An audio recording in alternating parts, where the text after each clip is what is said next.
Hey everybody. Okay, what's up you guys? Welcome back to my channel, Real Talk Recovery, where we talk about recovery from addiction and I share my life with you. My name is Nicole and I am a person in recovery. My sobriety date is July 13th of 2015. So you guys, tonight we have a special guest coming on the channel. His name is Daniel, and Daniel is like the shit on TikTok. He is working on building his YouTube channel also. So what I'm going to do while we're waiting for him to join us is I'm going to get his YouTube channel name so I can share it with you guys. But he's amazing. He has such a creative mind. Like, I can't even compete, dude. Like, this dude's mind is like genius. He has he makes TikToks centered around a character named Becky. Okay, now Becky is she's a drug addict and she lives in Kentucky and she's trying to get sober. Sometimes she's trying, sometimes she relapses. It's just like we are in our real life. Hey Taylor, hey Ann, hey Amanda, hey Miranda. Just like we are. It's like watching a story in front of your own eyes, your own story. And he is so creative. He sets the tone. He sets up different scenes. It's freaking badass, man. It's really cool. And that's how I found him. I found him on TikTok because I found one of his Becky videos. And I could just totally relate to Becky because I was just like Becky. I was crazy as hell. I was always relapsing and I would get way too high and I would be just geeked out. And that's what Becky does. And recently she had gone to treatment and came out of treatment and she relapsed back on meth. And so now her and her friend are kind of having a hard time because Becky can't stay sober, but her friend doesn't want to get sober. You guys just have to follow him on TikTok. Like, it's really freaking awesome. And so let me see if I can get his YouTube channel and everything pulled up. Hey, Donna. Hey, Sybil. You guys come on in. Let me know that you're here. Yes, I see you, Daniel. Hey, I see you. Okay, cool. All right, I'm going to bring you on. Are you ready? Okay. Add to stream. Bada bing, bada boom. How is everybody tonight? Super easy, huh? Doesn't it look good? Oh, it looks good. It looks so crisp. Okay. What's up, Daniel? How are you doing today? I'm doing pretty good. How about you, Nicole? I'm doing good. I'm really excited. I was telling everybody about your YouTube channel and I was sharing a little bit about like how I found you on TikTok watching the Becky videos and how I can totally relate to Becky because that was me when I was in active addiction. So what I would like for you to do is introduce yourself to everybody. Let us know what your name is, how long you've been sober, what your drug of choice was, and then if you don't mind, share with us what it was like before you got onto drugs, like how it was growing up, then kind of transition us into when you started using, what that was like and how it affected your life and what your life is like now in recovery. And if I have any questions, I'll just kind of be like, you'll see me. We'll go back and forth, kind of super comfortable, just chilled and laid back. But we're here to hear about you. So we want to know everything. Awesome. All right. My name is Daniel Day. I'm from Mumfordville, Kentucky, which is like, I'm from a county called Hart County. So it's kind of like in the heart of Kentucky. I was born on March 20th, 1992. I'm 29 years old, which is insane. I cannot believe that I'm 29. I thought you were younger than that. Thank you. Thanks for that. It always makes my day. Somebody the other day at work was like, oh, I thought you were like 21. I was like, thank you. I will take that. Yeah, I feel the same way. I think it's because we use drugs for so long that it kind of affected our maturity. And I feel like we all act a lot younger. You know what I mean? I do too. Like, I think that in a way, like, it not only stunts your growth physically, but it stunts your growth like in maturity as well. Yeah.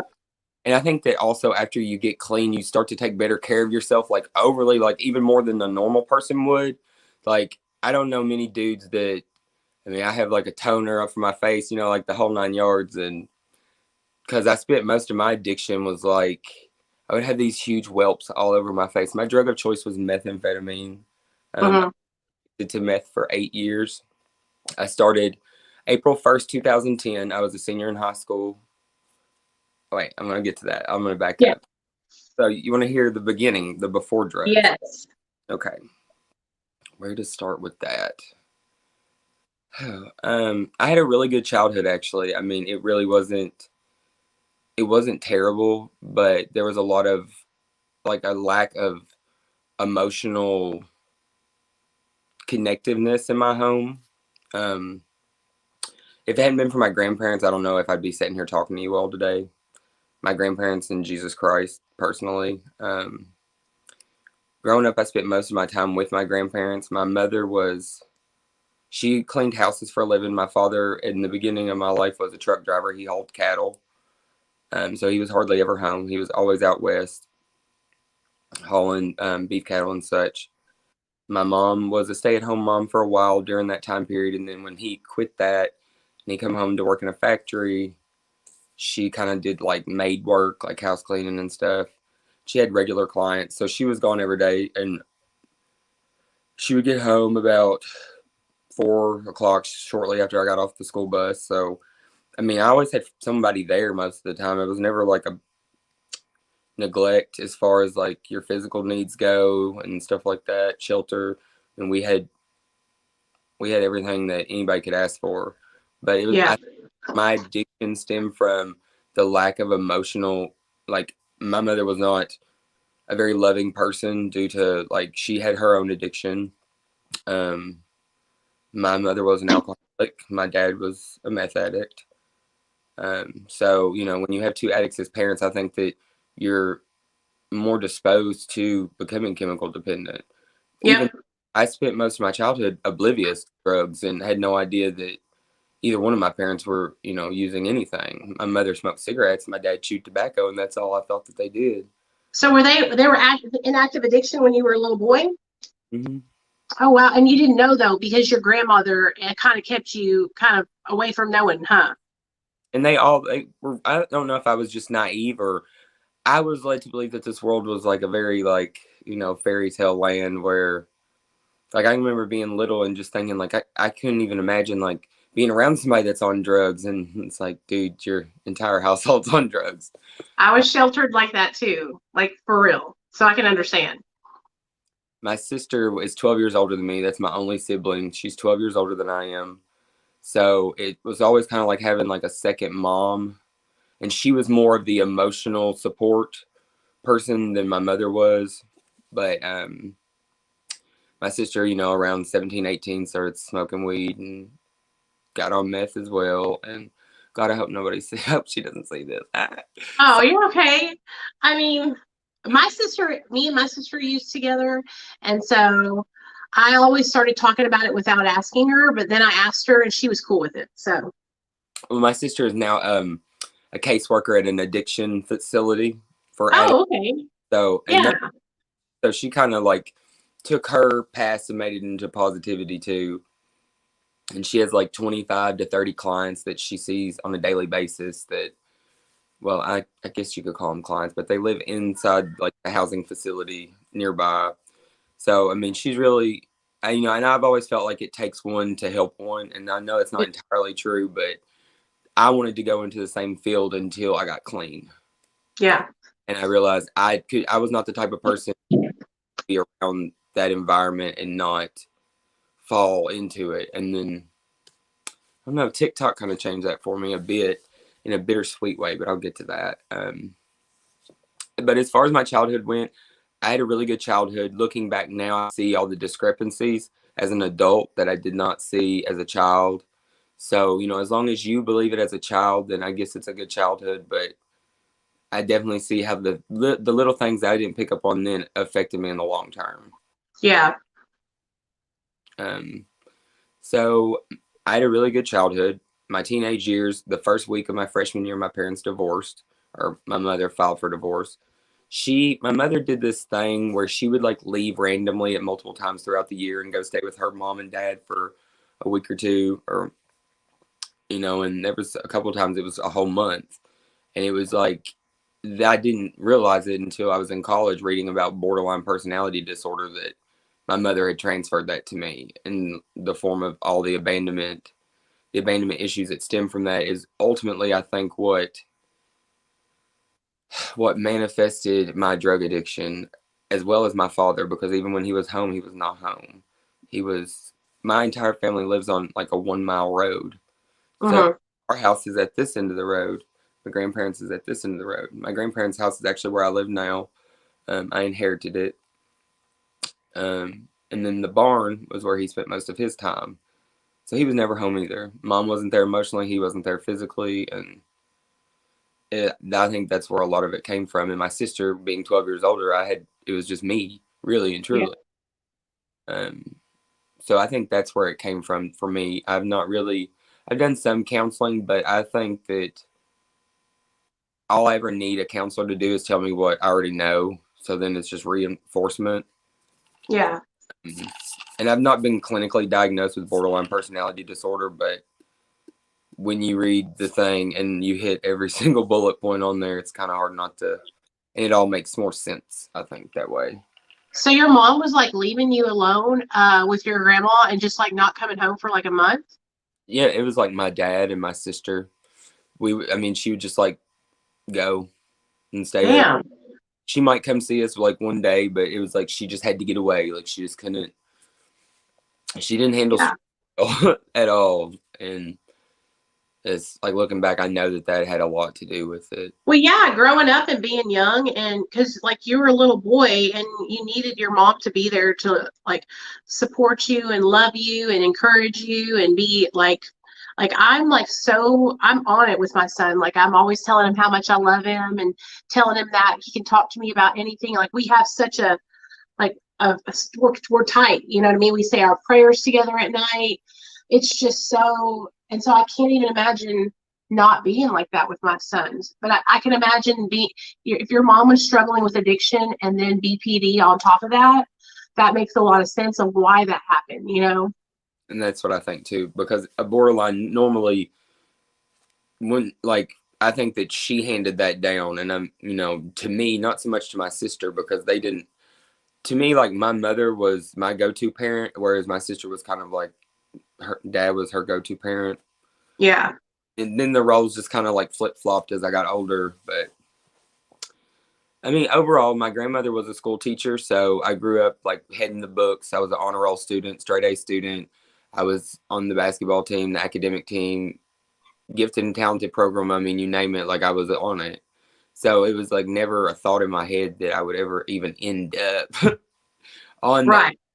And nobody ever does. That's the thing, is that's what I try to stress to all the people that are younger than me and my family. Like, you think it's just going to be like one time and you can just move on, but it's so much more than that. Once your brain has been exposed to the chemical imbalance that drug use is, it's a wrap most of the time. A lot of people don't understand. Like we didn't wake up one day and be like, you know what, I'm gonna grow up to be a meth addict. I can't wait to do it. I can't wait to be so skeezed out that I'm seeing people that aren't there and I'm afraid for my life. Like sometimes I can't even imagine why people think that we would choose that we're choosing that. You know what I'm saying? That's why I think it's so important. Like all of us that are on TikTok that are sharing our stories, like there's so many people that are learning from our stories by watching us. You know what I mean? TikTok has changed the whole game for me, honestly, with my recovery and the way I looked at myself as an addict. It's changed my life in both positive and negative ways, but the negative ultimately are leading up to a positive. Yeah. Um, So how did you get into using? So your mom was leaving, you were in high school, I suppose, yeah? mhm. And So then what happened? my parents divorced. My mother left for 6 months, and I lived with my dad, who was, not the cleanest person. I was a neat freak, like super OCD as a child, like spick span everything. Mhm. So living with him was really hard, and I ended up being told by a relative about his addiction, and I kept it to myself because I was like really pissed off. Like I was super pissed off that not only at him but at my mother for everyone hiding it from me. Like, why does my younger cousin know, but I don't? Like, why was I made oblivious? And so that's where some resentment began. And I resented her for leaving me with him for 6 months because at that time, me and my father had a terrible relationship. Um, and I ended up leaving the day of my 15th birthday and moved in with mom. And that was, I mean, honestly, the beginning of the end for any success I was going to have in high school because I could walk all over her and I could get by with anything with her. Whereas with dad, he was super strict, super like he wouldn't let me ride home with people from school or their parents or nothing. Like he was like so overprotective. Yeah. And I see a lot of that in me now as a parent and it really worries me. But, so like from there, high school, I just kind of like, I sought it out. I smoked weed at like 12, just like picked up a roach and smoked it and was like, okay, this is cool. Ate a bowl of cereal or 3 and was like, okay, well, Same. I was I did overweight the same thing. as a child too. So it was like, this is not really going to be helpful for me because I'm trying to lose weight. And Yeah. I still did it every once in a while, but I think at that time it was honestly just, to look cool or whatever. The same as cigarettes. Like I remember not actually inhaling a cigarette correctly until I was like 15 years old. Yeah. Like, I was the same way, dude. When I started smoking weed, me and my best friend Jessica, we would eat so much food. Those were the good old days. and I mean, I still smoke weed to this day. Like, it's not like I think it's more medicinal now because it's only before bedtime and it's not every night. It's only on nights when my head won't stop racing. Yeah. But to each their own. I feel like marijuana is, I don't really feel like we can classify it as a drug as far as addiction goes. I mean, it can be made habit forming and the habits can be maladaptive, but 9 times out of 10, ain't nobody gonna have much maladaptive behavior come from marijuana, in my opinion. But then I got to drinking some too, here and there on the weekends with a couple friends, and then I was in band in high school, so that kept me pretty busy until it didn't. And I was like, I'm just gonna quit band so I can do drugs. The first drug I ever did that like I was like, okay, this is what I want to do like all the time was cold pills, like the trash drug, like Corset and cough and cold. Yeah. Triple Uh, C's. yeah, Skittles. I did I those. was talking about those on my TikTok the other day. I made a video about that. God, that was. I think that was what kind of like I liked that I stayed up all night because growing up I was always a night owl anyway. I was Uh-huh. in chat rooms and playing games and stuff with my friends, especially on the weekends. Like we would stay up till 5 or 6 in the morning, and then go to sleep and sleep all day. And our summer vacation, that's all it was. So I just like always being awake at night. So the Skittles was like they kept me awake at night. I was out of my mind. I was not in reality.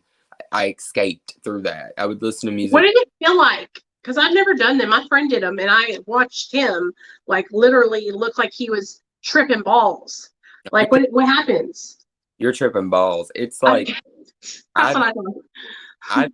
I've I've never done shrooms, but I've done LSD, and it is freaky how like similar those two highs are. And you would think like that's scary that something's on a store shelf that anybody can buy of any age, and you ingest that many of them, and it's like the equivalent of LSD, which LSD, of course, is much stronger, much longer lasting. But I mean, I would take a whole box of triple C's, 16 Yep. pills to achieve that, which is on your liver, terrible on your gallbladder.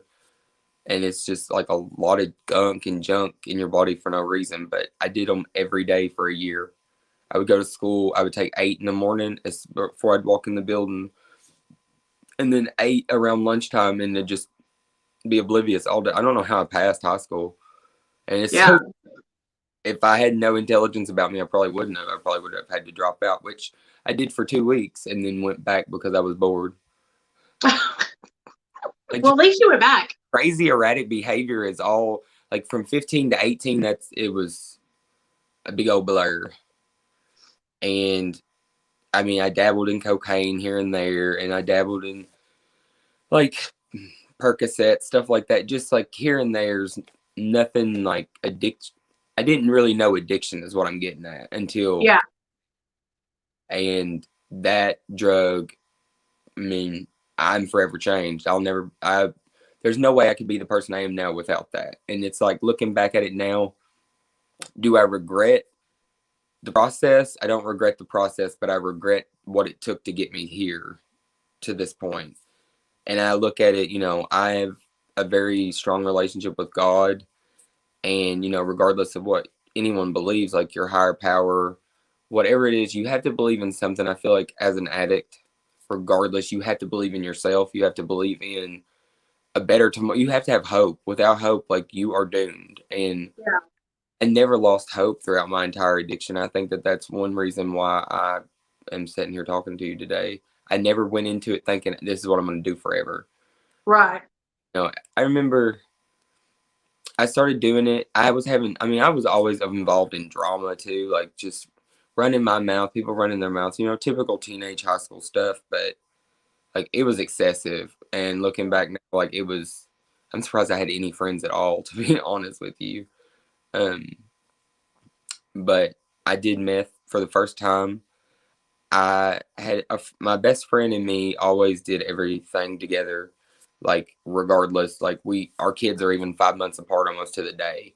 So when we were talking about it one night, and we were both so against it because we had family members, siblings, a parent that was on it, so we hated it. We grew up saying, fuck meth, and excuse my language, but like we were just No, you're fine. And then I remember one night she was like, so and so has this, and I'm thinking about trying it, and I was just like, well, do it, and I'll never talk to you again. And then, she didn't, of course, but then I found out later on, like another day, a couple of days later, that she did, and I was so pissed off about it, just I guess for the simple fact that I wasn't there doing it with her, and Yeah. it's just like because you're so stupid, like your beliefs can be crashed down like that when you're under the influence of anything. And I just was like tired of living life the way I was living it. Nothing in my life seemed to, I didn't know what I wanted to do after high school. I had 3 months till graduation. I was just a train wreck. And for some reason, I was like, well, let's do meth and see what happens. What was it like the first time you did it? Oh my goodness. I was never ever able to achieve that first high ever again. I think that first high burnt like half of my dopamine receptors up. Oh, yeah. Yeah. How I went about it was, and it's like, this is how I know that the devil works in such systematic ways, because no sooner than that happened, the very next day at school, I overhear a girl behind me. I talked to her and the other girl that she was talking to in this class that I had, but we weren't friends, But I heard her say something about buying a box of Sudafed, and I was like, huh. And I had just turned 18. My birthday's March 20th. This was April 1st. So I was like, shit, I can buy one. And I turned around and I said, I can buy you one. She was like, well, how much do you want for it? I said, I don't want money for it. I want something for it. So she was Yeah. like, well, if you get it, then I'll get it and split it with you. And she was like, have you done it before? And I was like, yeah, a couple times. It was a lie. And later on, I told her that, and she was kind of upset about it, but, it was my fault. And so we went that afternoon after school. That afternoon, like, it was click clacking that fast. And we went somewhere. We went up into like the trailer park, like white trashiest area of the city that was like 40 minutes away from where we were at, which is where she was originally from. So she knew all the people there. And we're up in this like really sketchy trailer park, and I'm just like, it very sketchy. And I'm just like, whatever, I just want to get whatever we're going to get. I didn't know what it looked like. I had no idea. Yeah. I had done cocaine, like lines this long. Right. Simple powder, but this, like, when I got this, she put it in a cigarette cellophane, and it was like little, I think it was like anhydrous. Uh-huh. I don't want to get too deep into that because I hate talking about that stuff, but I actually was I did for a while I don't like saying it out loud. Making it, manufacturing? Yeah, making like Don't be scared. You can, like, here on my TikTok or my channel, I talk about everything, man. And I don't even be embarrassed. Nobody's gonna judge you here. I tell it all. And like I talk about so much stuff that's probably really inappropriate, but nobody's gonna judge you here. I'll tell you that. Well, I cooked methamphetamine for 4 years, like pretty much every other day, it seemed like. That within itself was a whole other addiction. That was, Yeah, because you had the power and people were coming to you. and it was I like, used to date a guy that manufactured, and it was like just dating him and being like his girl. I was like, you know what I mean? I thought I was a shit. oh. But like, see, me, I didn't. I'll get to that. I always tend to get ahead of myself when I tell this story because I guess to an extent, I like to hear myself talk. But this Me story, too. it's just, this is the story of all stories. It's like kind of like my life story. So, which is cool. Where was I at? Okay, so we got the dope, and I was like, what the fuck is this shit? Like, it's like, it looks like baking soda, like, you know what I'm saying? Like, that's been in the fridge too long. Like, I was just like, I don't know. Like, and it wasn't that much. She was like, well, that's half of it. And I'm like, okay. So what do I do with it? And she was like, well, don't do it all. Do not do it all. She said, just take a little bit of a rock and crush it up and snort it. And I'm like, okay, what's it going to feel like? And she was like, it's going to burn. It's going to hurt really, really bad. And I was like, okay. So she went to somewhere else, and I had her drop me off with another friend that lived in the same city. Mind you, we have school the next morning. Like, Yeah. we're staying all night in Bowling Green, Kentucky, and we live in Mumfordville, which is like 45-minute drive. So I get to the person's house, I go in the bathroom, and I'm like super like nervous, like thinking I'm gonna do it and die. That's what I kept thinking, like, you're gonna do this and die. And I got the rock out that she told me to do, and I crushed it up, and it was like that long, and I was like, that ain't gonna do shit. So I just got all of it out. It was like 30, it was like a 30, and crushed it Yeah. up, and it made like a line the size of a Coke line. Snorted every bit of that, and I thought I was going to fucking die. Like, Yeah. Burned it, your brain out, huh? and it hurt like so bad, and it was so chemically tasting. I was like, oh God, God, God, God, fuck this. That's exactly what it's like. It's like, I remember the first time I snorted, and I thought that I had snorted acid up my nose. What it felt. It burned so bad. Thought I was like I thought it was eating the inside of my head. Like, I was like, Yeah. you die. And I went in the bedroom and I laid down in the bed, and I was like, the pain subsided, and I was like, oh, was that it? Okay, that ain't shit. What a waste of my time. About that time, I couldn't speak. I didn't talk for almost 24 hours. I don't know what it did to me. I could not talk. When the You were person, stuck. I was fucked up bad. You When overamped, man. You overamped. the person that I was staying talked to me, and I was just like I just felt like he should already know what I was saying, like what I would say back to what he was asking. Like, you should be able to read my brain. Like, I shouldn't have to speak to you. That's how I felt. And like, looking back, it was crazy. Do you know what red buck cigars are? They're Uh-uh. little like deer. They come in like cherry, and I'm sure some of the people in here know what red bucks are. Anyway, Like to roll a blunt with? well, I think they make bigger ones, but these are like the size of cigarettes, but they're Okay. and they have filters. Um, they're really harsh. They're like $1.60 a pack for 20 of them. Okay, like, super fucking harsh. But that's all I had, so I was like, I had him take me to the store so I could get cigarettes, and I got red bucks. I smoked that entire pack of red bucks that night, sitting on Facebook on the computer talking to everybody and their mother. And I soaked my clothes. My clothes were so soaked with sweat that Yeah. I could rewear them to school, and I was a hot fucking mess. Like, but I could not bring myself to get in the shower because I was so hot from where my temperature had been elevated that I think I would have stroked out and died if I had gotten a hot shower. I went to school the next day, and my best friend, she seen me, and she come right up to me, and she was like, "Those aren't Skittle eyes," and I was like, "No, they're not." And the rest is fucking history. That's where it started, and it never I think it was like an every weekend thing, and then like by the time I graduated, it was every other day. I did it at school multiple Yeah. times. Graduated, senior trips. We were doing it on notebooks on the bus, and it's so sad looking back. Like, I feel like my school should have had a better handle on that. Even though we live in a rural area, like they should have. You should be. I know I would if I was a teacher now. I'd be able to see which kids were using and which ones wasn't. Oh yeah, totally, totally. I for sure would be able to tell, but I feel like we were really sneaky, and that's what happened. Is you were sneaky, and you were probably like laying down low to where they couldn't see you in the back of the bus. You know what I'm saying?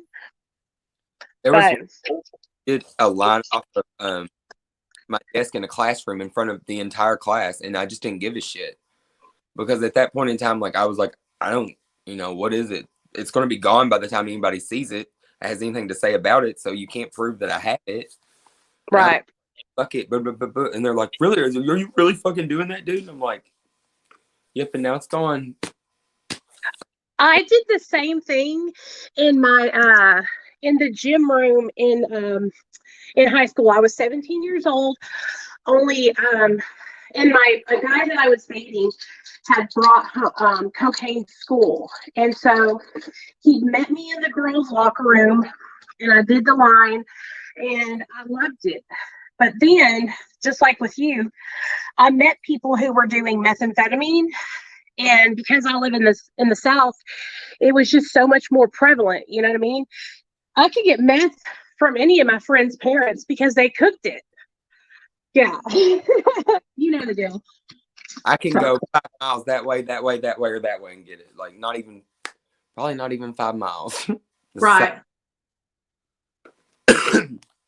And at first, the first 6 months, I remember thinking, when's this bad shit gonna start happening? Like, I go on a 2 or 3 day bender and go to sleep, wake up, feel fine, go a couple days, not do it, and it wasn't an everyday thing, and I didn't feel like I needed it or had to have it or didn't really even crave it, but it was just like how you'd go get drunk on the weekends in high school. Now we're getting fucked up on the weekends on dope and sitting around drawing pictures and doing crossword puzzles. and word finds. I said shit out of my face for 6 hours one day on a Sunday night.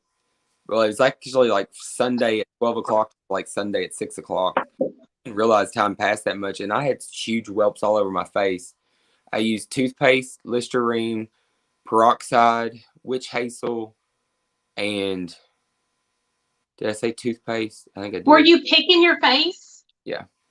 Okay, tell me about this. Would you just so for me, what would happen is I would see stuff and think that there was like, I don't think if I thought it was bugs, but it was like the follicle of my hair. Yes. And I would, like an ingrown, or like, how you get the chicken skin on the back of your arms like that, and the hair's not coming out, and I would dig and pull it out. Is that what you would do? Like for me, it was like I'd see a spot that looked like a blackhead. Yeah. And then I'd see another, and that's just, after that, it was a wrap. Oh. I'd turn around and my whole face is like pulsating, like, I'm like, damn, like, what am I going to do? Like, I couldn't go to school for 3 days. My literally the top, like my epidermis, whatever, completely peeled off. It was terrible. Damn. I did that to my legs real bad, to where it was like I had scabs all over my legs. And I was dating my husband at the time, and I came over to see him at his parents' house, and I had shorts on. I couldn't help it. It was hot outside, and it was embarrassing as hell. I think it's with methamphetamine, it just makes you so like hyper focused, and it's like I made it. People always bust my chops because, like, I'll make a video about meth warning signs or whatever. And like, not everybody does that, or that's just, and I'm like, listen, these are like for real deal signs. Okay, if you have a mental illness and you never did meth, and you do this because of your mental illness, I'm not trying to offend you, but it's just like, this is what happens when you are abusing meth long term. You know what I mean? So how long did it take for you to like, okay, so I'm sure you were snorting it and stuff. Did you ever like start smoking or injecting or boofing it? So I snorted it, I would say, for about a month. And then my other cousin and her boyfriend at the time, um, it was just so weird how like everybody within my family in this age group, we all found our different like plugs. And I remember thinking the first time I did it, like, I'm gonna do it this one time, I'm never gonna be able to find it again. Like, I went all these years and been around all these different types of people. Why had I not already been around this and I already like hadn't seen it? Chances are I probably had thought it was like seen people do it and just wasn't thinking. But Yeah. it was like the second that I did it, I I ran into people constantly that supplied it, and I just remember like thinking, well, this is cool. I'll go hang out with them. It's at the fucking projects. I mean, I don't know if that's what it's like government housing, but we're from, like, it's full of like white trash. Like, We that's what. call it Section 8 here, but yeah, the projects. We have the same thing, only it's kind of separated. We have I hate to say this, but we have the black projects and the white projects. So there's like, you can smoke on here. There's people that are on, like I don't know, it's like the inner city is where the black projects are, and then the white projects are out here in the country. It's crazy. It's weird. And that, I mean, like, where our projects are, there's like the old projects is what they call them, the old projects, and then there's the new projects. And the old projects are like where the old crackheads live, and then the new projects is, I mean, there's some old crackheads there, but the new projects is where I was at. They were running between the two, doing. I mean, I had no idea what. When I thought of manufacturing, I thought it was like a big old lab, like glassware, all this shit. And then I see like a Coke bottle, and I'm like, no, there's no fucking way. Yeah, there fucking is. And Shake and bake in it? yeah. I've never see. Whenever I was in my active addiction, it was like a whole fucking production. Like I don't even know. I wouldn't even begin to know how to do it, but it was like really intricate. But I have done shake and bake before, and I've seen people actually like driving down the road with like cooks in their car, like a whole lab in their car. Um, oh no.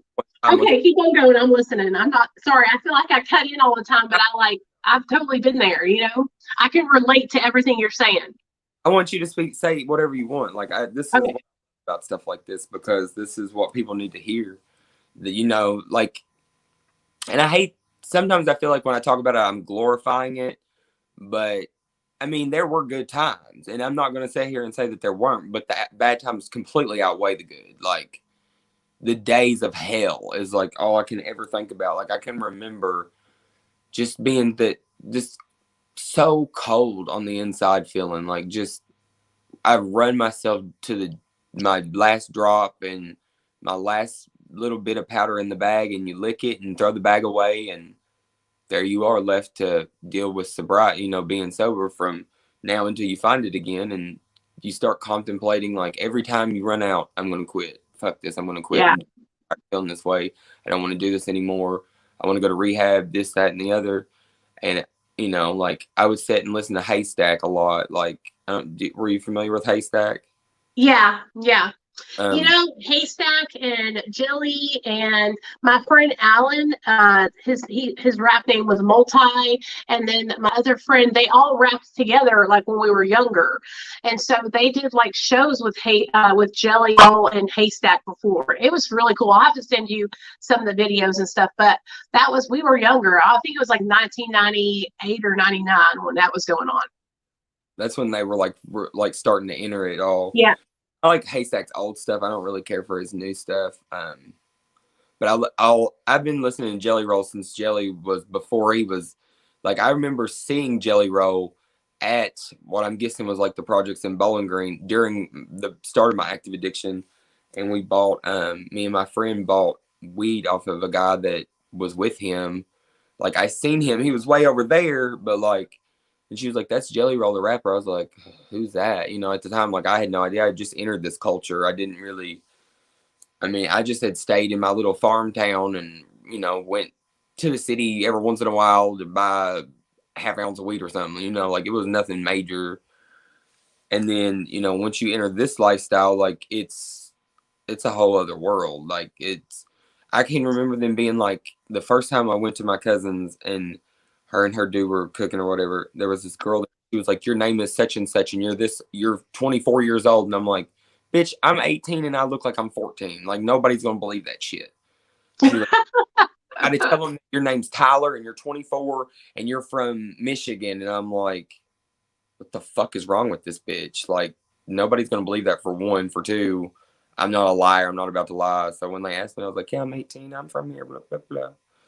And that was the first day I smoked it, and that was a whole other ball game with itself. Yeah. That was, I think, for me, what made my addiction what it was the fact that I was tied to that pipe like people are a needle, and Yeah. I were like, "You have no idea what it's like." No, I really don't. I was never IV user, not the first time, never tried it, thank Yeah. God. But I know people that had the same like I knew a guy that was the same way. Like he always smoked, and even after he was already really high, he was still rolling the bowl smoking. So I totally understand. I mean, I remember people telling me they're like, "You give it up, D, because you can't get no higher than you are right now," and I'm just like, "What?" Yeah. Like, and it was just the room I'm in right now, which is it's so bittersweet that I have filmed most of the Becky series in this room because this room was my sanctuary and my prison cell. These four walls were seriously what I seen day in day out for 4 years. After I graduated high school, it took about 6 months for me to like. I remember I woke up one day and I was like, "What the fuck is this feeling like?" Just like sandbags all over your body. Hey, No, Neil and Nate. Hush. Sorry about that. it's fine. The boys that come in the door and they're loud. And I was just like, this shit sucks. I don't know what this is all about. And I remember it was like I went a little while without it, maybe 2 or 3 days, and I just could not. I wasn't getting any better feeling, and I was Mm-hmm. maybe I'm just getting sick. If you know, I'll do a little dope and I'll feel better. I did some dope and it went away, and I was like, does this mean that I am chemically dependent now? I guess I was. It's the depression and the post-acute withdrawal coming off of methamphetamine. A lot of people, when they're trying to come off of it, it's so depressing, and it's like this whole doom just comes over you, and everything is black. You're trying to sleep it off. You're trying to eat something, but you're also so freaking depressed, dude. Like everybody that I talk to, they always say like, how did you do it? How did you get sober and stay sober? The depression, the lack of energy, the depression, the lack of energy. I'm like, girl, I still struggle with lack of energy. It's never came back. Always will. Yeah. It's a sad cross to bear with. That's why I tell people I'm like, it's not worth it. Like you will never know what normal is ever again. Nope. And when I got clean 2.5 years ago, like man, like it was just like, you know, where fuck, like and I still don't know. Like, where did 8 years even go? Like what the fuck was I doing? I mean, there was a lot of good things I did during that time, like helping to see to my grandparents, helping to see to my grandma before she passed. And her passing was really what made me like it's time. You've missed a lot. Like you're here, but you're not here. And Right. you know, like my head was always somewhere else, and my motive was always about dope. Everything I might do this, but there was a purpose behind that action, like, and it was for dope. Oh And yeah, always. I didn't want a job. I didn't need a job. As long as I had a little bit of money to buy cigarettes and dope and a little bit of gas, that's all I needed. Like I didn't care. I didn't date anybody. I didn't see anybody. I was not in a relationship or anything for 4 years straight. I was completely celibate. I didn't want nobody. I just needed the drug. I was perfectly fine. I don't know, like I didn't crave affection. It was nothing. It was like I was so in love with the drug that nobody could fulfill what it did for me. So, and I felt like anybody that tried to get close to me like that, they were just doing it for the drug to get the drug off of me. So I was Yeah. walls stayed up constantly. Um, and I was in college. I did really well my first semester. And I would say towards the tail end of my first semester is when I realized like you're addicted. And I was like, well, I can't really, I'm doing good. So I'll just keep doing what I'm doing. Second semester was a train wreck. Like I had 2 C's and 2 F's because it was to the point I would stay up for days and days and days and wait till the last minute to do my homework. And when you've even stayed up one day, your brain does not function nowhere near to the capacity of which it needs to. So try staying up 3 and 4 days. You're not retaining any information. You're not learning anything. You're just wearing yourself out for no reason and making a shit show of your life. I That's did the same thing with college. I actually dropped out after my like first 1.5 years because I was smoking meth and I was staying up all the time, and then I would go to my classes and I would be so tweaked out or so tired that I wasn't able to. I couldn't keep up. I was wasting my money going to college, so I dropped out. me too. That's exactly what I did. After I went again the next semester, and it was about the same as the last. And then my fourth semester, which should have been my sophomore year, but I hadn't passed enough classes to be considered a sophomore. My car broke down. I had no money. My mother she refused to give me any money from her taxes because she said I was going to buy dope with it. We actually got into an altercation over that. I broke the centerpiece on her table, threw a bunch of shit, and just never went back. And that's when I started cooking it. And that whirlwind went on for 4 years until some shit actually went down that I feel partially responsible for. But, it's neither here nor there now. But some people planted some stuff on my dad, and I wasn't here, and he took the fall for it. And that was like, it was fucked up. And Your dad took the fall for you, no, I mean, he was or very, for instead of you getting in trouble, or he just did because he was there, got busted. it was at his house, like in like where he lived. It was in like a little, well, he still lives there, but it was like a little milk room turned into like a little apartment type of thing after we lost our house. My first year after high school, we lost it. I moved here with my grandparents. He moved to the barn, and he lived there. Him and his friends like built this little flat over the milk room, and I mean, it's pretty nifty still to this That's day. cool. I mean, it definitely looked like a crack house then, but like I said, he was a user, so when you've been a 30-year user, you don't ever really stop. You can't at that point. I don't feel like it would kill you quicker to stop than it would to not. Did he go to prison? He did not actually, because of the way that I think that they knew that that it wasn't his, because like he was a user, he was not a manufacturer. The people Right. were manufacturers. I was manufacturing. I did not what was there was not mine. But yes, he was aware of it. He condoned it, but had no part in it. And I do know it was like, I want to go back to college. I still want a future, but I don't want you to do something for me, even though it's not really mine. It's because of me that it's happened. Yeah. Because the people that I had staying with me, I told them they got kicked out, and I said, you can stay here for a week, and then you got to figure something else out. Well, a week went by, and they didn't figure nothing out, and I got pissed off, and I was like, "You got to fucking go! You cannot live in my grandparents' basement with me. It's not how this is gonna work." Well, they got pissed. One thing led to another, and that's what happened. Oh, okay. And I mean, I've made amends with these people. I have no hard feelings. You do things when it's sad that it fucked up so many people's lives, but I can't harbor resentment for something that I equally was a part of. And you do stuff that just goes to show you, like, when you're under the influence, you do things you would never do sober. You would never hurt nobody and fuck up somebody's life like that. Absolutely. We're not the same person we are when we're sober people. It changes you. I think people don't understand. People that don't have never had an addiction don't understand like the length that you will go when you're in active addiction. Like I would do anything to get what I needed to get. And it's that desperation because you need to have that drug, you know what I mean, to feel normal. Even with meth, like you have not having it, you don't feel like a person. It makes you feel not human, you know, when you're used to using it every single day. So I totally get it.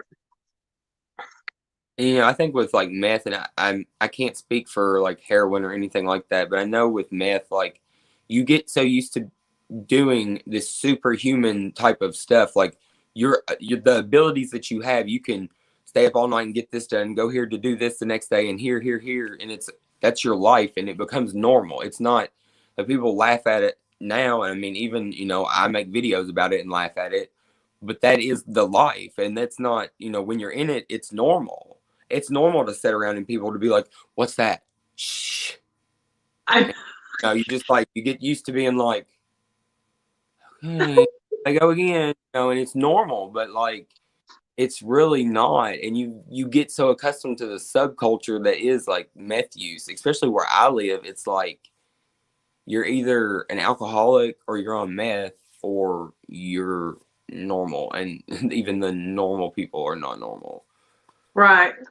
It's just small town America for you, really and truly, in the heartland. And you're still there in Kentucky in your grandparents' house. They left it to you when they passed away, right? Yeah. How do you live there after you've gotten sober now? And what is it like to live there and, you know, have memories of when you were in your active addiction?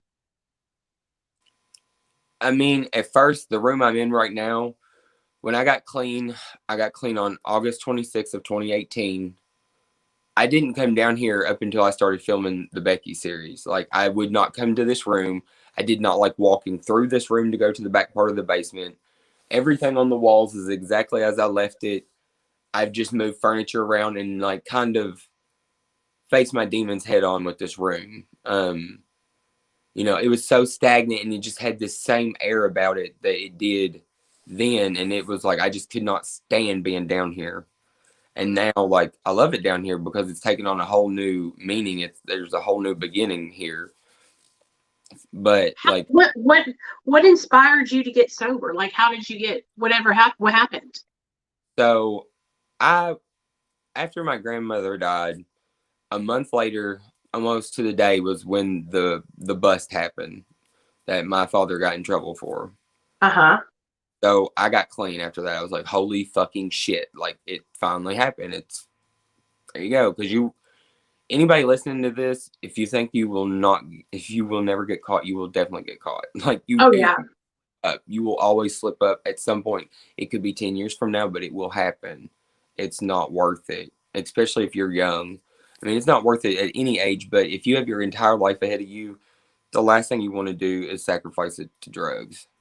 Exactly. That's very important for people to understand that. And I think for people that are listening that, you know, you might feel we talk about these things because a lot of people have no idea what it's like to be in active addiction, or people that are in active addiction that they don't feel like they can talk to anybody, they don't feel like they relate to anybody, and so they can come here and they can hear that we've been through that before. And so a lot of people give me shit about sharing everything on my TikTok, on my YouTube, but I'd rather be transparent and honest and share everything that happened than to hide it and act like it didn't happen. And so if you struggle with being triggered, just know this you are going to have triggers in your life everywhere. And so you can't, Daniel can't, I can't, and I refuse to like censor myself when you could literally just scroll past this video. You know what I'm saying? I saw a girl come in here and she was commenting the whole time we were talking about me giving her anxiety. And I'm like, what? Just scroll on by, girl. So I blocked her. But that kind of stuff, we are not talking about anything that is going to hurt anyone. And you guys have the ability to just not watch the video, which drives me insane when people do that. I hate that. That's like one of my biggest pet peeves is don't slide in here talking about being triggered when you literally don't even have to watch the video. Like we're talking about the serious stuff that happens in active addiction and how far we go when we are struggling like that. And Daniel's sharing that and being open and honest. And if you're not ready to hear that kind of information, then you might want to go hide out under your bed somewhere and never come out of your room, because this is real life. You know what I mean? Real life. Everybody's and just so you know, there's like 30 people in here watching this right now. And that's just on YouTube. And so what I want to do after we get done is I want to take this video, upload it to my YouTube channel, but I'm also going to clip it and put like really good parts of it on TikTok to get people to come over to YouTube. So that way, and then I'll have your YouTube channel linked in the description in the comment section, and TikTok too. So that way everybody will know that you have a YouTube too. Because Daniel, I don't know if you guys don't watch him on TikTok, but his fucking TikToks are the shit, man. He has like, okay, I'm sorry, I'm getting ahead of myself. Now you go ahead. Tell us how you got sober, but I want you to tell them about how you created the Becky series and why. So, okay, go ahead. So after all that happened, I got clean. I was clean for 3 months. I started working at a job at McDonald's, and my wife, she worked there. She was a manager. We dated in high school off and on. We were really close. She actually was going to start trying to date me while I was still very active.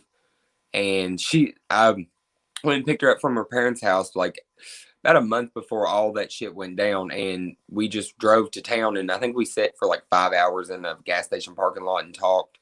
And she told me, she was like, "You scared the shit out of me driving." I was like, "No doubt." Because I remember I had been up for a couple days. Like, and I can just remember like driving just fucking pedal to the metal everywhere I went back then. Like, I don't know, it was nothing to constantly be in a rush. But so she was very hesitant on getting close to me again because she knew what that could entail. And then I spent 3 months. I was clean for 90 days. It was the longest I had been clean.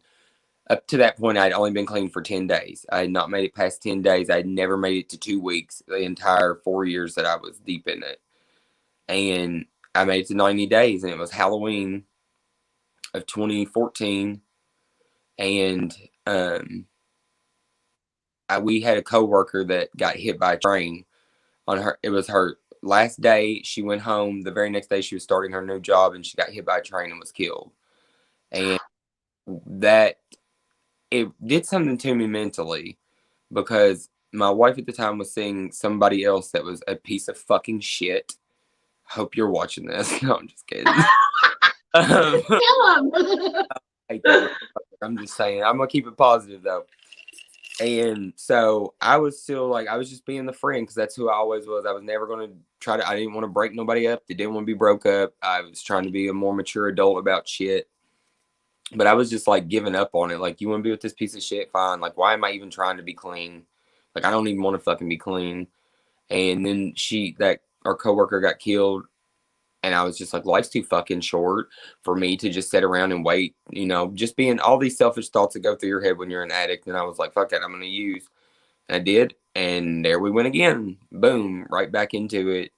Except this time around, like, I started drinking heavily too. And crystal meth had just like really surfaced at that time. Like, it went from everybody cooking it, shake and bake, to everybody buying crystal, because it was fucking everywhere. So heavy crystal meth use, alcoholism combined together. I made a mess of shit for about 4 or 5 months. The dude broke up. We started seeing each other. I always hid my meth addiction. It was a blessing and a curse in a way. Like, I don't want to say I was a functioning addict, but for most people my age, I was highly functioning compared to most. And that's not saying much, because I really wasn't, but compared to most, like, I could still hold a job and shit, but maybe for 9 months, and then I'd quit and get another job because I just couldn't. It's like I finally would slip up eventually and just like sleep in and miss 2 days worth of work or something and not even realize it. Right. But so we got together, and I hid it from her for like 3 months. she found out about it and was like, I don't want you doing that in my house again, and I don't want to be with somebody that's going to be on meth.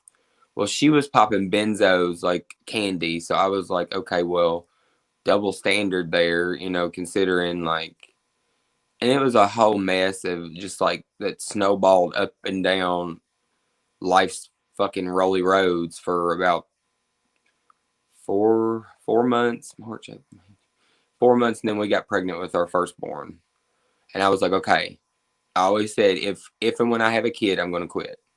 And just put it down. And I did for a month, and then something bad happened, and I relapsed, and I would try to get clean again. And that went on for about a year.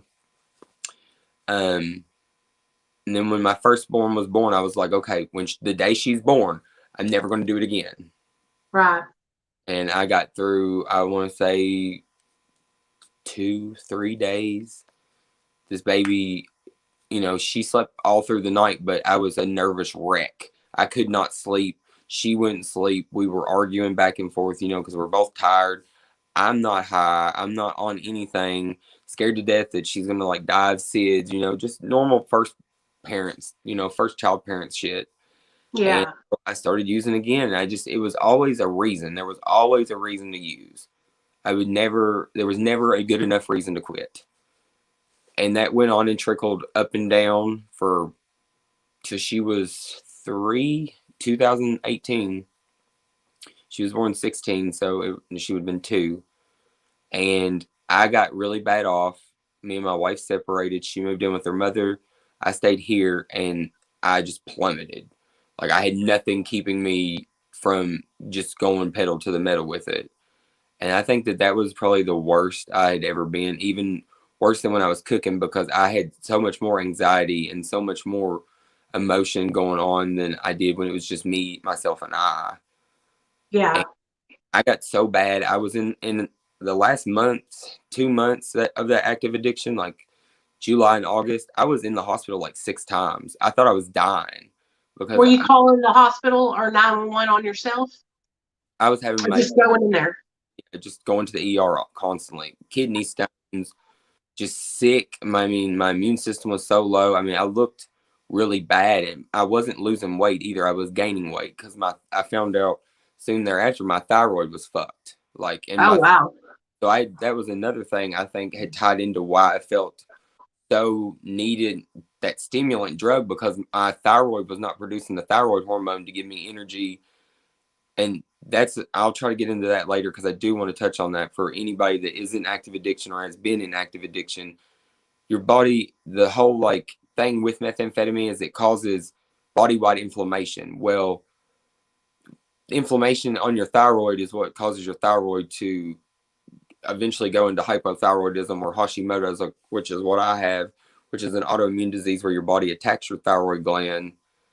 And I was living with no thyroid hormone for, they said, at least 6 months. Like, they did not know how I wasn't in a coma. Oh, wow. It was bad whenever they finally found it out. And I didn't find that out until 2 months after I was clean. But I was puffy and just like really, I don't know, my structure was just weird. And I remember thinking, like, why can I not lose weight now? Like, what the fuck? Like, I'm on meth. I should be able to be skinny as shit. And I was just gaining weight. So I was just in poor health, and I went to the hospital. I'd been picking up trash on the side of the road, geeked out of my mind, and I picked up a McDonald's bag that had uncapped fucking syringes in it. And I was like, Jesus fucking Christ. Stabbed me right in my finger right here. And I was like, dude, like, if I get hepatitis C or HIV or something from something I went my entire dope career and never shot up. If this is how this happens, I'm going to be pissed off. That would suck, dude, for real. Imagine a tweaker and that just happened. I was like all over the place, just flipping out. Yeah. Went to the hospital and just had them run the test, and they were like, well, you're not really going to get an accurate reading just from a couple hours ago. I was like, I don't care, do it. I just need to know. I just need to answer. Well, they tested me for hepatitis C and HIV. And they drug tested me, and I had no idea that, because my brain wasn't there. So the doctor comes in, my dad leaves, my wife comes, she's going to pick me up and take me back to where I was living. We were still separated.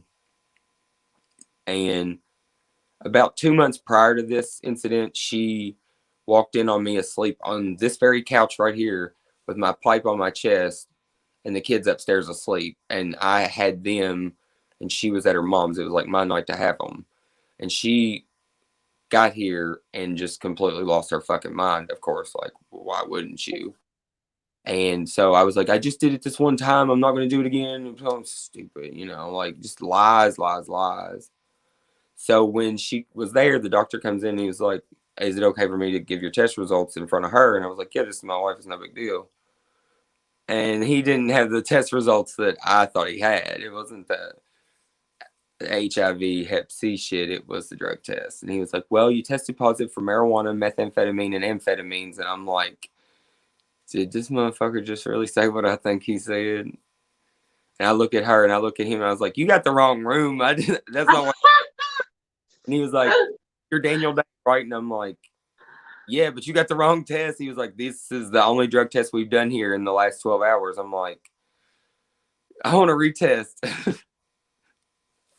And You knew that. That's what I don't understand why we do that. We know we're dirty, but we're like, no, that can't be it. I used to do the same thing. And then I just got to a point where I was like, fuck it, especially since I was on probation. And so like, I knew I was going to fail. And so I just fucking quit. I didn't lie anymore because I didn't want to fucking put up with my probation officer. But I did the same thing. Like, that can't be right. It's like, and looking back now, like, I just want to beat the shit out of myself. Like, God, dude. Why? I mean, it's normal. It's messed up in a way because, like, I took a lot of responsibility for my addiction that until I got on TikTok, I was like, I had been really hard on myself, and I'll get to that in a minute. I'm doing word salad here. So that happened. It was really bad. She was like, fuck you. You can have your dad come get you. I'm done. Blah, blah, blah. She's leaving. I run out in the hallway. I still have the hospital gown on. I'm like, shit. I run back in the room, put my clothes back on real quick, bolt out the door after I get to the car as soon as she's about to shut the door. And I throw myself in between the door and the car, and the door shuts on me. I mean, it really hurts. And she's like, get the fuck out of my car, yada, yada, yada. I'm like, no, you're taking me home. I do not want to be left here. Yeah. I crawl over her, get in her car. We're screaming. The hospital calls the law. They head us off like the next town over on our way home. We get pulled over. The cops separate us. They have my dad come get me. And she goes on home. I go home. I get everything I have. And I throw it the fuck away. And I'm done. It's not worth losing my kids over. It's not worth her taking my kids away for. And now she has enough evidence to do that if she wanted to. Or to right. I got to jump through a bunch of hoops in order to see them. Well, that resulted in an EPO. So I didn't get to see my kids for 2 weeks. We did meet up at one point during that 2-week time period because I was like, please, I don't care what it means, whatever. I don't care whatever you want me to do. I just want to see them. So we met at a mutual friend's house, secretively, and I got to see the girls for a little while. And then I went home and I was like, yeah, this is for the birds. It's not worth this to me. So right. I put it down, and it was like, as soon as I put it down, I was in the bed, I want to say 3 weeks, like just, that depression. I mean, this was 8 years of almost pretty much constant meth use that, I mean, I had not had to face myself in a long time, like for real face myself, like not face myself for a few days and go back to it, like full-fledged, who the fuck are you? And, I would just sit and cry, and I would just be like, I'd rather die. I'd rather be dead, God. Like, if this is not going to get any better, can we just end it here and just take me on out, and let's make everybody's lives a little bit easier if that's, because I'm not going to do nothing but keep everybody in constant turmoil, it looks like. And I didn't feel like a good father, which I am, and I was a good father. But during that time period of my active addiction, I did things I swore I would never do. Like I lived with my grandfather. My grandmother passed, and he was 86 years old. My kids would be upstairs, and he'd be watching them, I would say, the greater part of the day while I'm sitting on this couch smoking that fucking pipe. Yeah. And that's shit that, like, I sit and cry about it sometimes still to this day, because it's just, I missed out, on the first 8 months of my little one's life, and a period of time in my oldest life that, I'm never going to get that back. And those are the years that they're changing so much. You want to be a part of it every step of the way. And I just missed like a whole 8 months, like just chunk gone. So I got clean, and I got a job 3 weeks after I got clean. I held that job. Um, the whole factory got laid off. I found another job that day. It was like, I don't want to do this job anymore. It was back at McDonald's. So I put in an application to go to a dental assisting program. I was like, I want to actually do something, but I don't feel stable enough to go back to 4-year college just yet. Right. So I did the program. It was a 16-week accelerated program to get all of your certifications to start. I did that, and about a month before the program was over, before I graduated the program, my aunt died. A month later, my grandfather died, and I completed the program the Monday following his death. And that was very traumatizing for me to go through sober. Yeah. I really don't know how I got through it. It was hard losing them a month apart. It was the daughter and the father, and it was my dad's sister. Right before I got clean, my dad's other sister passed away of brain, bone, and lung cancer.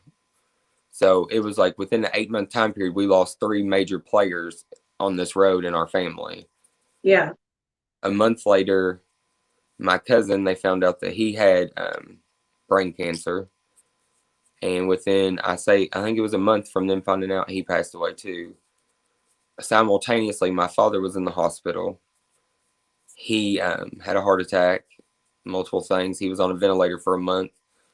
I was like, fuck in A, dude. Like I get clean, and then all these people start dropping like flies. I mean, it was like PTSD. I was just so used to people dying here lately. Like me and my sister just knew like he was going to die too. Thankfully, Yeah. he's still here. But I got through all of that 100% sober. And I mean, it's just by a miracle. I mean, there was a lot of praying. There was a lot of soul searching. There was a lot of days that, yeah, I was like, if I had it right here in front of me right now, I'd probably do it. But I'm not going to go looking for it. And like this, from this point on in the story, is stuff that I've not talked about on my TikTok. I haven't talked about to anybody else because it's so personal, but it is the raw dog of it all. And it's got to be talked about. So this was when my father was in the hospital, was 2019. So it was the summer of 2019. I was working in my office that I worked in as a dental assistant. Fell in love with the profession, fell in love with everything about it. And I got bored real quick. I got all my certifications. They paid for me to go take them. They loved me. I loved them. And it was like, I felt like I had found my place. But they didn't know. They had no idea because, I told you I was an honor roll student. I was very intelligent regardless of my addiction. And Yeah. I faked, this very normal life very well. And I thought that that's what I wanted. Like I wanted to, I guess, just pretend like the whole 8 years never happened. Like it just, it was another life. I'm this person now. It doesn't matter. So I got, we went through another year of that, and then still strong. Everything's a-okay. My mother gets sick around January, February of 2020, about the time COVID took off. And she had Mm-hmm. COPD. I think she was in some form of liver failure too, due to the alcoholism. It was never said, but just the way that her body was, kind of ending itself, it's what it seemed like, just organ systems were shutting down. And I was like, fuck, like I am so tired of losing people. And I'm I'm so, so sorry, man. Like your mom now? and it's like, I look at it now like he waited until I was stable to take these people. That's the only thing that makes any sense to me, because had I been in active addiction, how hard would that have been going through all of that? You think like, oh, I need that crutch to get through this. But in actual reality, using that crutch and then later on having to deal with the reality of not being emotionally present through all of that is so Yeah, much going through it when it's there. And I've got to the point where I want to go through my emotions as they come. I don't want them to build up and have to go through them all at once when you get sober. Fuck right. that. I agree. I stayed high through my best friend's funeral. She committed suicide. Best friend in the whole wide world. And I regret being fucked up and not being able to be there and pay respects. You know what I mean? I regret it.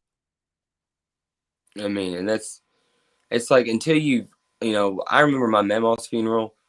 I I was I am so embarrassed still to this day. The way I remember, I was a fucking wreck. Like I would walk into the parlor where the body was and just like lose my mind, run back into the cafeteria area. There was a couch in there. I was laid out on this couch, just like junkie, just looked like a fucking junkie. And just everybody, kind of like walking around. And I just didn't care. I didn't care what they thought, but I was strung out, and I would just like walk around the funeral home just a wreck. Like I know everybody was like, "Damn, why don't he just go the fuck home if he can't get his shit together?" But I did. Right. So being able to handle all that, not only did I handle it, but I was the one that put together the funeral arrangements for my aunt and my papa. I included my cousins and my dad on it, and my sister, but I more or less took charge of it because I felt like my aunt who passed away was the one that always she took care of the funeral arrangements for Mama. She helped with her sister's funeral arrangements with my cousins, and I just felt like who she had no kids, she had no husband. It was on me because she was like one of my biggest influences in life. She was a hairdresser and was just very artistic and always pushed my art. I remember her always saying, like, I would say something was ugly, and she was like, no, nothing in this world is ugly. Everything is beautiful. Beauty is in the eye of the beholder. And she was just like that. Like, she was just such a classy lady and one of my best friends. So losing her was like a huge stab. And she was the first one, like my other aunt died. I wasn't really close to her. We all lived on this road, but we weren't close like me and this aunt were. So when I lost her, it was like, honestly, I would say to this day, it was the hardest loss. Even not that losing my mother wasn't hard or my papa, but it was unexpected. We thought she was getting open heart surgery, and they got in there, and it was so damaged that there was nothing more they could do. Yeah. So that was, I was like, if I can get through this clean, I can get through anything.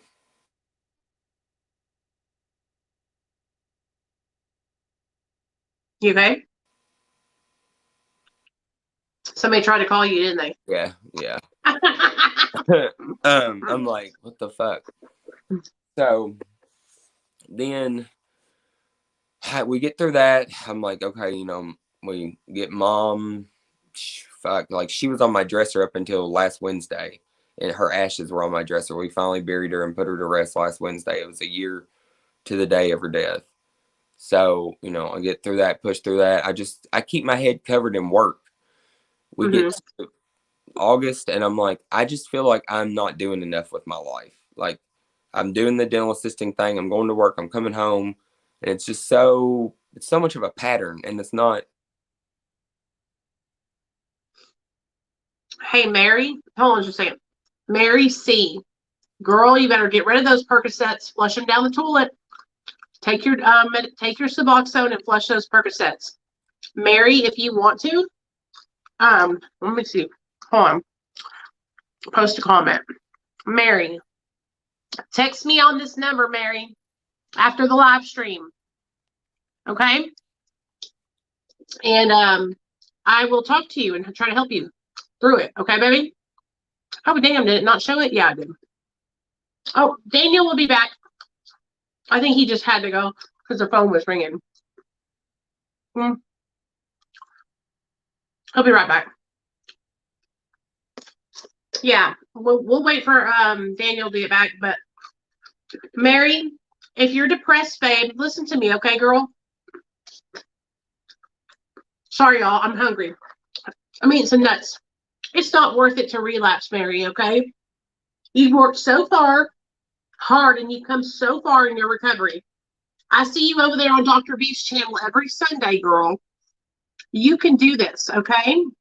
Go ahead and flush those perks. I'm going to tell you right now, Mary, if you take the Percocet, it's not going to do anything.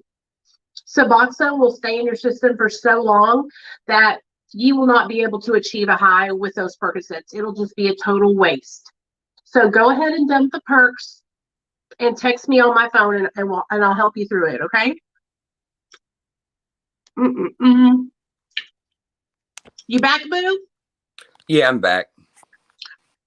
There you are. There you go. Okay. We were having an emergency. So yeah, it was my wife.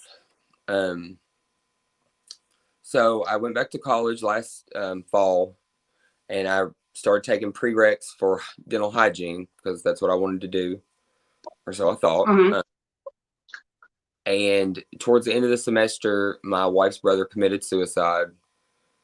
And since then, my entire world has been really fucked up. Like, to be honest, it has probably been the most trying 6 months of my entire life. And it's just so weird how it's all come about. Like, just to be honest, like, my marriage is probably about to end. I don't have any support with TikTok or my art or anything that I want to do because I changed the course of my life. His death affected me because, I mean, I grew up around all of them. We were all in band together. Like, it just made me see, like, you got one life and you really need to live it. And you've done all these things all these years and you've not lived. You've not ever done what you felt you were supposed to do. And I remember being in active addiction year after year, thinking, why is this happening? Like, I don't want to be this way. I don't want to keep using. I hate this shit. I don't want to do this. Why am I doing this? And I remember just getting this feeling like, wait, you'll see. Like, there's a reason. There's a reason for the length of this. And I remember people, like, my sister would ask me, like, when are you going to get clean? And I remember saying, like, I don't know. I guess when God's ready for me to. And people were like, God, are you that fucking delusional? But I, honest to God, believed that there was a purpose for it for some reason. Because whenever that happened, I did soul searching for about 2 weeks. I stayed in our garage, smoked cigarettes every day. I was super depressed. I didn't know how to help her. I didn't know how to deal with all the pain that I had because, just to be honest, because I'm fully fucking transparent, like, through all the deaths I endured, she was not there for me. She made all of that very hard, very selfish, very self-centered. And, you know, is your wife in recovery or no? No. And she doesn't. She doesn't use drugs or anything? No, she so doesn't. Y'all's relationship is just really, it sounds like it's just not been very, it seems like it's been stressed. What is it called? So too much weight has been piled on top of it, and it's just, it is what it is. So she wasn't there to support you through the death of your family members, though. She was kind of just like blowing it under the rug.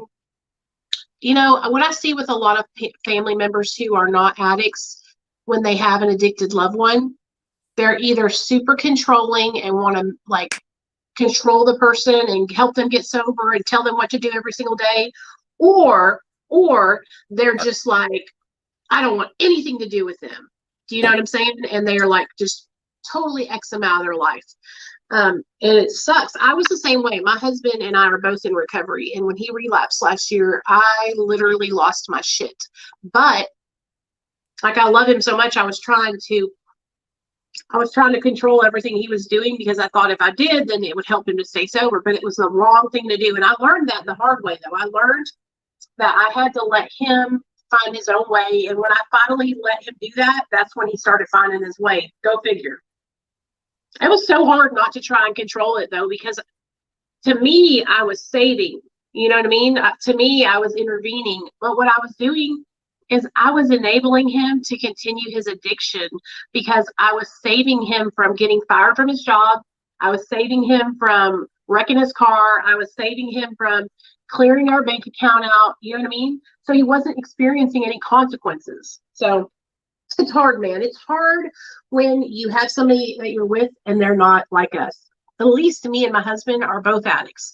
So I sympathize and empathize with, and I have compassion for what he's going through. It's different whenever your old lady's not an addict and she's just like, get it together. You know what I mean? And just real cold-hearted about it. Because what I think normal people think is they think, okay, you should just quit and be done with it and get better already. So I'm sorry that your wife, I'm sorry that I feel sorry that that's happening, because I know that's hard to have a relationship for so long and then it not be going well. You know what I mean? So. And I mean, it's been tumultuous throughout. And when I finally, admitted, like, yes, I've been an on and off user this whole time, the blame for all that was all on me. Like, and I wore it, and I believed it too. I was like, obviously I was manipulative and it's all my fault.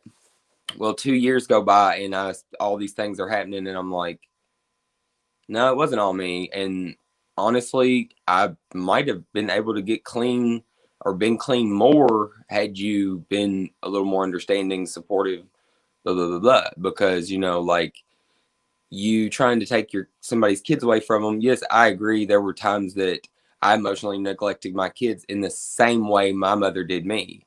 And when you start picking up on that, you're like, okay, there's, you're repeating the cycle. And when you become aware of your shortcomings and what you're doing, then that's the only way you start to get better. And, do I regret it? No, because I wouldn't be at this point if I hadn't done the fucked up shit that I've done to learn from it. It would have taken form and manifested in other ways, whether it had been addiction or what, some form of verbal, mental abuse, whatever.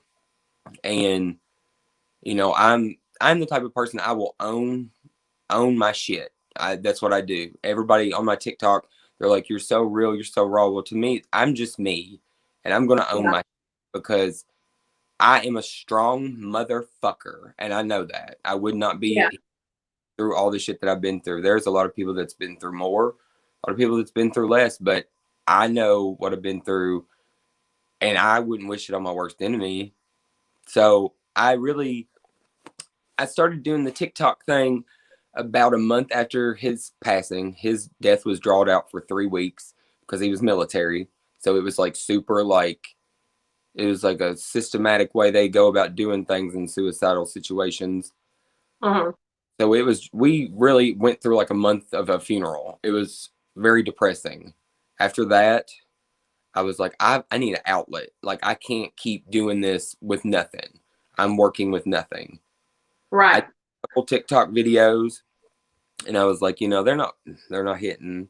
But I was like, I'm gonna do this TikTok thing. Like, it just seems like too easy not to. I made that first Becky video.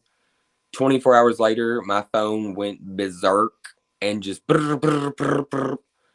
And that gave me a high like I hadn't had in a while, I think. It is addicting. Social media is addicting. It is.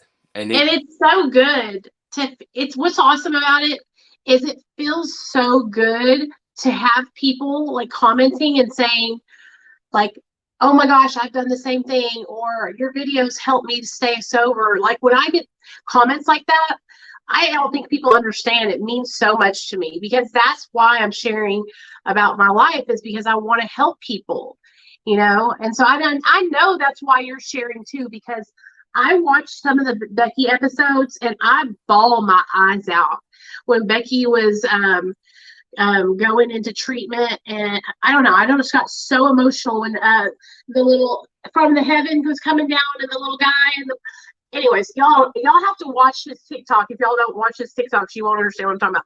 But I was so emotional because it's like that's what it was like for me, like a turning point. Like I'm changing my life and my, I had to make a decision to get sober, and I just relate to it a lot. That episode for me was like, when I said it so many times, but that was the episode to end all of it, like for me. And it's where I kind of stopped with like the storyline, like this, like chronological type of stuff. Like now it just kind of bounces around like the days, life and times of Becky, the meth head. But like that episode was really me confronting all of my demons all at once with everything that I had. And Becky, like it depicted like Becky, was shooting up and stuff like that. But there's more people that relate to that than, and I can't put a pipe in there, you know what I'm saying? Because TikTok's right. like Nazi Germany about every damn thing. So I know. And that was like, to finally find my place. And then TikTok's like on my shit. And then I had to deal with, who and her little vendetta and all that. I just really, that's where I fucked up too, like, and it's been like navigating all of that. And then when I realized that this Becky shit was gonna, like, people wanted more, they wanted more. I remember telling my wife, I was like, I have a comedy outlet now, but the direction I want to take with this is going to require me coming clean to my employers and, kind of like accepting like this life did exist, Daniel. You kind of got to own it now. Because if I do it, I'm not going to go into it and be like just making fun of addicts. I'm going to tell my story too. I don't want to help people. If I'm going to have a platform, that's what I'm going to use it for, period. And multiple people in my family was like, do you really think that's a good idea? Like, you've come so far. Do you think it'll make you relapse? Do you think it'll set you back? Do you think that, your employers are going to care? Blah, blah. I was like, I can't worry about that because this is what it was all for. And I feel it. I felt it in my soul. And I told my employers, they were shocked. I mean, they were like we would have never thought it. Right. And at first, they were very accepting of the TikToks and everything. And it seemed like they were supportive of it. Wife never was, never has been, never will be. Neither here nor there. And I've been accused of letting TikTok take over my marriage. That's not true. I mean, I just took a month hiatus, and then before the last month hiatus, there was like a 3-week hiatus.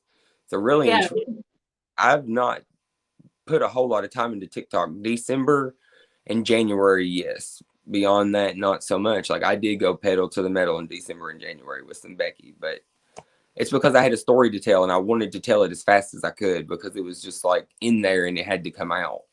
Yeah. And I do think I, slacked off in my, my marriage and my home life and doing my duties. And then when school started, I put school to the forefront, and it's like the same agitation that was going on inside of my household with TikTok just kind of transferred to school. And I failed that class this semester, and I'm not going back. I don't want to do dental hygiene. I don't want to do dental at all. I'm not going to because it's not what I feel like I was supposed to do anyway. I have since put my 2 weeks in at my job and I quit because out of nowhere it was like, you already know. Like because my life was getting rough, it was almost insinuated that I'd relapsed. Oh, wow. Really? Which made me want to relapse like so bad because in times past, when I'm accused of it is when I'm like, okay, well, I finally get to a point. I'm like, fuck it, I'll just do it. Right. I've been like really on my ass about it. Like, and it's been a daily struggle, especially here lately because I have been out of work. So many things have happened at home that I'm not going to go into that, I'm like at the same point I was at in active addiction, but I'm not in active fucking addiction. And that is why to me, like telling this story tonight was so important because you can do everything right. And these people out here that do not understand it are not going to understand it until people like us tell our story and get right up in your face and tell you that this shit is normal. Like Yeah, life happens, man. It's not going to be perfect.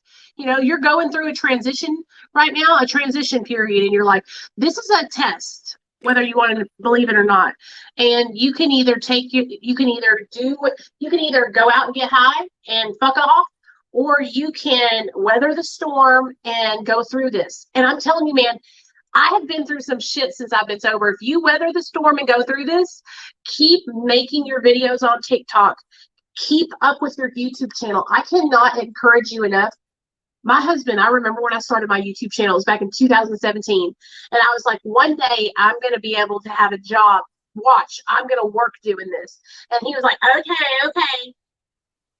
I got a job now, you know, doing social media, and I get to help people and do my job at the same time. So anybody, like, and I'm like small time. I don't have a million followers or anything, but I have a job doing something that I love, and it's important to me. And I would have never been able to have that job, or even Dr. B would have never even known about me if I hadn't started my little YouTube channel, you know?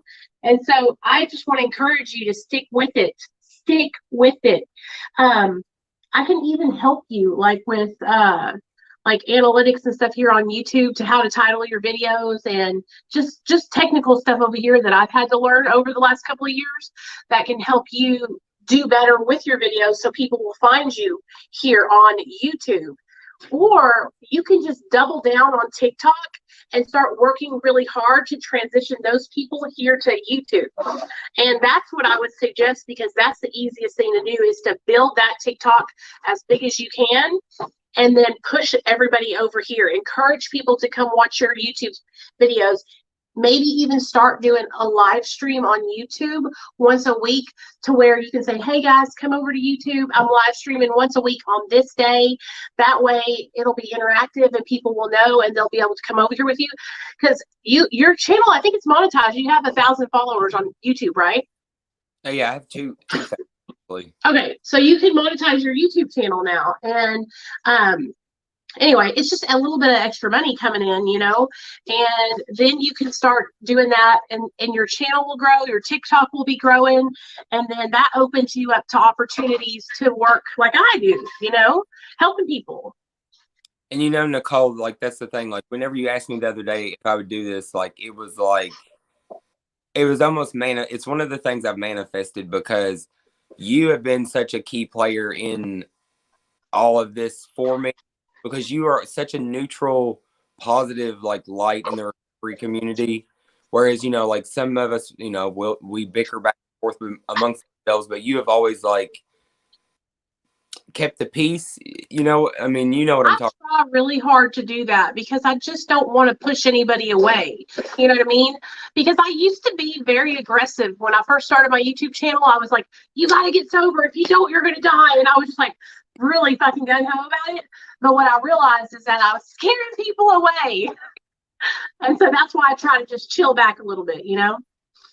And, you know, like I had that same mentality at first. I was like, you know, because I was so strong in my recovery, I was like, you know, I just want other people to be as strong as I am. And then all these things started happening, and it was like, okay, buddy, you might not be as strong as you think you are. So you need to reevaluate, think about what would happen if you did relapse.